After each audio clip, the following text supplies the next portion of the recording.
இப்போது நம்ம வாழ்கிற வாழ்க்கையை 2 விதமாக பிரிச்சுக்கலாம். அதாவது மெட்டீரியலிஸ்டிக் வே, அப்புறம் மெட்டீரியலிஸ்டிக் அல்லாத, அதாவது பொருள் சார்ந்த தேவைகள் இல்லாமல் ஒரு மினிமலிஸ்ட் லைஃப்பை வாழ்கிறது.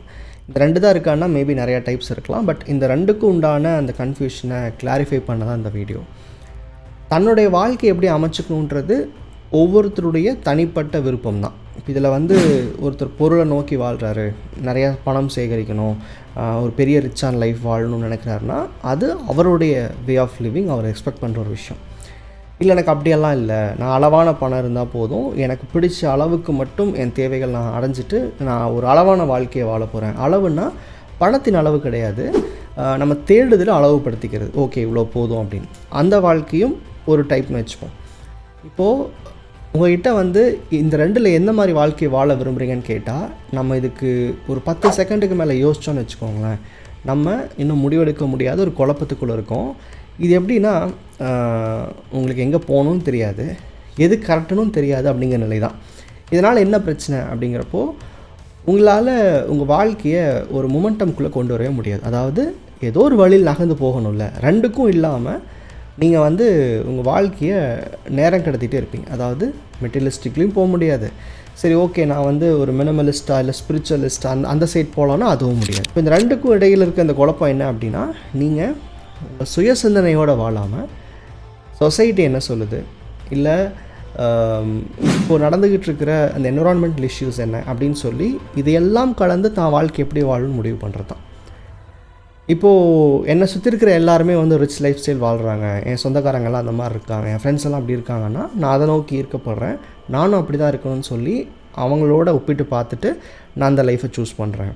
இல்லை என் கூட இருக்கிறவங்கெல்லாம் ஒரு கைண்ட் ஆஃப் ஸ்பிரிச்சுவல் இல்லை மினிமலிஸ்ட் லைஃப்குள்ளே போகிறாங்கன்னா நான் அவங்கள பார்த்துட்டு அதோட போகிறேன். அப்படி இல்லாமல் உங்களுக்கு எது சரியானது, உங்களுக்கு எது சந்தோஷத்தை கொடுக்குது, இப்படி தான் நீங்கள் அதை சூஸ் பண்ணணும்.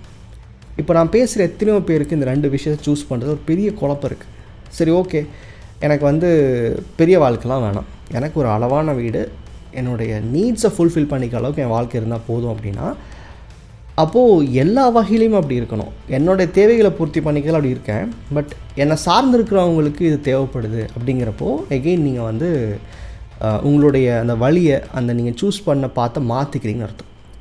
ஸோ முதல்ல நீங்கள் புரிஞ்சுக்க வேண்டியது 2 லைஃப்புமே, அதாவது மெட்டீரியலிஸ்டிக்கும் சரி மினிமலிஸ்டிக்கான லைஃப்பும் சரி, 2க்குமே அதனுடைய ஒரு கிஃப்ட் இருக்குது, அதனுடைய அந்த ஒரு எண்டில் ஒரு சந்தோஷம் இருக்குது. இது 2ல் எது வேணும்னு பொறுமையாக யோசிங்க. இப்போ இந்த மினிமலிஸ்ட் லைஃப் அப்படின்றது தன் தேவைக்கான பொருள்களையும் பணத்தையும் வச்சுட்டு வாழ்கிறது. இதில் நிறைய பேர் ஸ்பிரிச்சுவல் லைஃபையும் கூட வச்சுருப்பாங்க. மோஸ்ட்லி ஸ்பிரிச்சுவலில் ஃபாலோ பண்ணுறவங்க அவங்களுக்கு அந்த பணத்துக்கான தேவை, அந்த அக்ரெஷன் அப்படின்றது கொஞ்சம் குறைஞ்சிருக்கும் ரொம்ப ஸ்பிரிச்சுவல் இருக்கும்போது, எல்லாத்தையும் சொல்ல.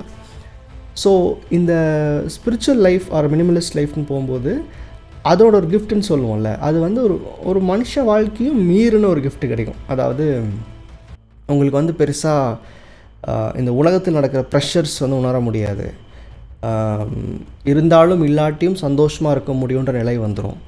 சில இடங்களில் உறவுகள் மேலே கூட பற்று கம்மியாகும். ஏன் அப்படின்னா தன்னுடைய சந்தோஷம் தனக்குள்ளேருந்து தான் வருதுன்றத அந்த ஸ்பிரிச்சுவலிஸ்டிக் வே ஆர் உங்களுடைய அந்த எதையும் சாராத மனநிலை புரிய வச்சிருது. ஸோ அப்படி இருக்கும்போது பணத்துக்கான தேவை கம்மியாகுது, அட்டாச்மெண்ட்ஸ் கொஞ்சம் கம்மியாகுது, ஆட்டோமேட்டிக்காக நீங்கள் எதுவுமே இல்லாமல் சந்தோஷமாக இருப்பீங்க. ஸோ அது சிறந்ததான்னு கேட்டால், மனுஷனாக பிறந்துட்டு எனக்கு அந்த ஒரு ஸ்பிரிச்சுவலிஸ்டிக் லெவல், அந்த கடவுள் நிலை அடையணும்னு நினைக்கிறவங்களுக்கு அந்த எண்டில் ஒரு சந்தோஷம் கிடைக்கும், அந்த பாத் கரெக்டு. பட் சில பேர் என்ன பிரச்சனை அப்படின்னா, இதுலேயும் தன்னை முழுமையாக செயல்படுத்திக்கிட்டு மெட்டீரியலிஸ்டிக்காகவும் வாழ நினைப்பாங்க இல்லையா, இவங்ககிட்ட தான் பிரச்சனைகள் ஆரம்பிக்குது. ஸோ இப்போ இது சிறந்ததாக அது சிறந்ததாக நம்ம பேச வரல, 2க்கும் அதனுடைய கிஃப்ட்னு ஒன்று இருக்குது, அதனுடைய எண்டுன்னு ஒன்று இருக்குது. இப்போ என்கிட்ட வரும்போது ஒரு கோர்ஸ் இருக்குதுன்னு சொன்னீங்கன்னா எதுக்கு வரீங்க, உங்களுக்கு அப்படி என்ன கோல் இருக்குதுன்னு கேட்பேன்.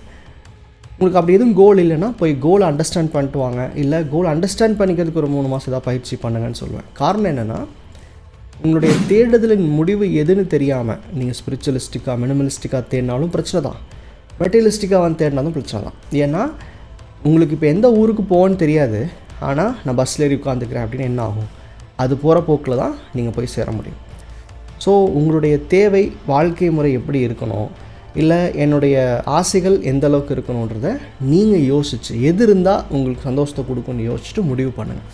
சரி, இப்போ நான் இப்போ எடுக்கிற முடிவு சரியாக தான் இருக்கணும் அப்படின்னா என்ன பண்ணணுன்னா, இந்த முடிவு எடுக்கிறதுக்கு ஒரு 3லேருந்து 6 மாதம் உங்களை சுற்றி இருக்கிற ஆட்கள் கிட்ட இருந்தும் இந்த சொசைட்டி சொல்கிற விஷயங்கள்ல இருந்தும் நீங்கள் கேட்குற உங்களுக்கு ரேண்டமாக வர இன்ஃபர்மேஷன்லேருந்து விலகி நிற்கணும்.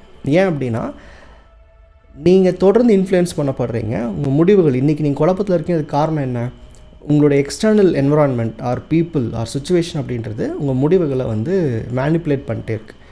சரி, மெட்டீரியலிஸ்டிக்காக வாழணுமா இல்லை மினிமலிஸ்ட்டாக போகணுமான்றதை முடிவு பண்ணுறதுக்கு கூட இந்த மாதிரி டிஸ்ட்ராக்ஷன்ஸ்லேருந்து ஒரு 6 months விலகி இருந்தீங்கன்னா உங்களுக்கு புரியும், எனக்கு இப்படி இருக்க லைஃப் தான் பிடிக்குது, இல்லை நான் இந்த வழியில் போய்க்கிறேன்றதை முடிவெடுப்பீங்க. ஸோ இங்கே ஒன்று புரிஞ்சுக்க வேண்டியது என்னென்னா, 2 லைஃப்மே 2 வழியில் போகிறதுமே வந்து அதுக்கான ரிவார்டு இருக்குது. அந்த ரிவார்டு உங்களுக்கு ஹாப்பினஸ் கொடுக்குதான்றதை நீங்கள் உணர்ந்து பார்த்து முடிவு பண்ணுங்கள். ஸோ ரிச் லைஃப் வாழ்கிறதும் தப்பு இல்லை, மெட்டீரியலிஸ்டிக்காக போகிறதும் தப்பு இல்லை.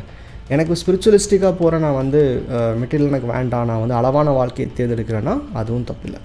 நீங்கள் ஒரே ஒரு விஷயம், இந்த முடிவை நீங்கள் தனிச்சு எடுக்கணுன்றது தான். நன்றி.